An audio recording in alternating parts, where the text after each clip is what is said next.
અને બીજું કે અમે કોઈ દેશ વિરોધી કે તત્વો નથી, અમે કોઈ આતંકવાદીઓ નથી. અમે પોલ્યુશનના કારણે જે પણ તકલીફો ઊભી થઈ રહી છે એ રિપોર્ટ કરવા માટે આવેલા વર્ષોથી કામ કરતા પત્રકારો છીએ. એટલે આનો કોઈ અમારો બદ ઇરાદો પણ છે નહીં, પણ વાસ્તવિકતા લોકો સુધી પહોંચવી જોઈએ. સત્તામાં બેઠેલા લોકો સુધી એમની જાણકારી હોય તો છતાં એ જાણે છે, છતાં પણ એમના કાને લાઉડસ્પીકર મૂકીને કહેવાનો અમારો આ પ્રયાસ છે. સ્થાનિક લોકોની પણ જે ફરિયાદો છે એને અન્ય ગુજરાતના રાજ્યના આપણા જે નાગરિકો છે એ લોકો સુધી પહોંચાડવાનો અમારો પ્રયાસ છે. અને એના ભાગરૂપે અમે અત્યારે આ દરિયાની અંદર છીએ.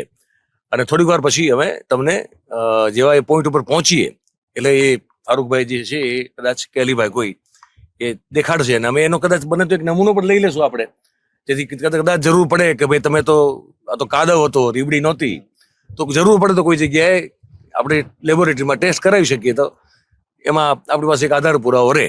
તો બસ થોડીક વાર માટે વેઇટ કરો, થોડીક વાર પછી અમે પોઈન્ટ ઉપર પહોંચીએ છીએ અને અમે એ પેટાળમાં જે કેમિકલ વેસ્ટ જમા થઈ રહ્યો છે એ તમને દેખાડવાનો પ્રયાસ કરીશું.